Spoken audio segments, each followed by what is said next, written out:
Aloha. You're listening to KKCR, Songs of Sovereignty.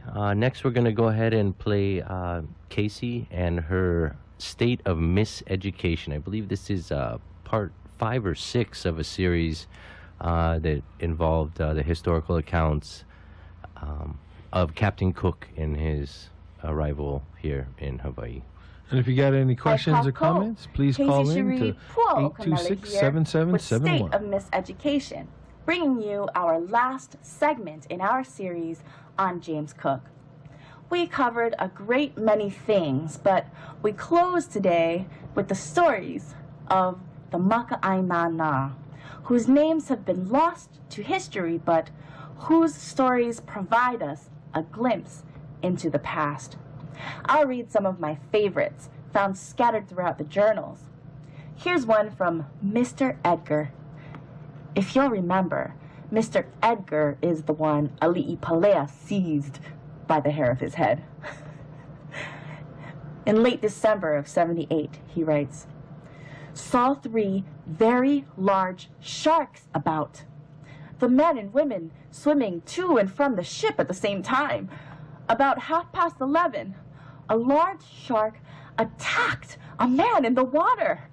As soon as he saw him opening his mouth and turning on his side to lay hold of his thigh, he struck him on the head with his hand. Immediately the shark swam off. The man, who was rather elderly, seemed very much alarmed for a little time. Although many Indians saw this and made a howling at the time, they do not seem to fear them, as they kept swimming about as if there had been none seen."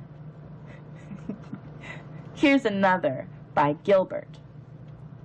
"The next morning, being about the 16th of January, we stood in for it with a light breeze, and as we approached near the shore, we were surrounded with upwards of 1,000 canoes, at the mean rate of 6 people in each, and so very anxious were they to see us that those who had none swam of in great numbers, and remained alongside in the water, both men, women, and children, for 4 or 5 hours, without seeming tired. The decks, both above and below, were entirely covered with them, so that when we wanted to work on the ship, we could not come at the ropes without first driving the greatest part of them overboard, which they bore with the utmost cheerfulness and good nature, jumping from every part of her into the water as fast as they could, appearing to be much diverted at it, and would come on board again when the business was over." Last one, by Samuel, late January.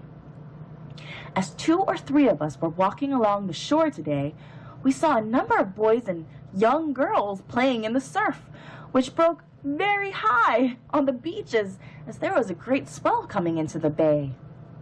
In the first place, they provide themselves with a thin board about 6 or 7 foot long and about 2 broad. On these they swim offshore to meet the surf.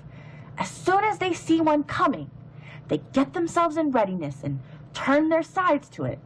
They suffer themselves to be invollied in it, and then manage to as to get just before it, or rather on the slant or declivity of the surf, and thus they lie with their hands lower than their heels, lying hold of the forepart of the board, which receives the force of the water on its underside, and by that means keeps before the wave, which drives it along with an incredible swiftness to the shore.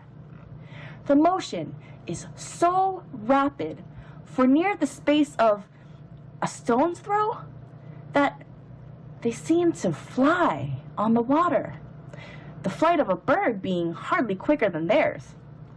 On their putting offshore, if they meet with the surf too near in to afford them a tolerable long space to run, they dive under it with the greatest ease and proceed further out to sea. Sometimes they fail in trying to get before the surf, as it requires great dexterity and address. And after struggling a while in such a tremendous wave that we should have judged it impossible for any human being to live in it, they rise on the other side, laughing and shaking their locks, and push on to meet the next surf, where they generally succeed, hardly ever being foiled in more than one attempt. Thus, these people find one of their chief amusements in that which to us presented nothing but horror and destruction. And we saw with astonishment young boys and girls about 9 or 10 years of age playing amid such tempestuous waves that the hardiest of our seamen would have trembled to face as to be involved in them among the rocks, on which they broke with a tremendous noise. They could look upon as no other than certain death.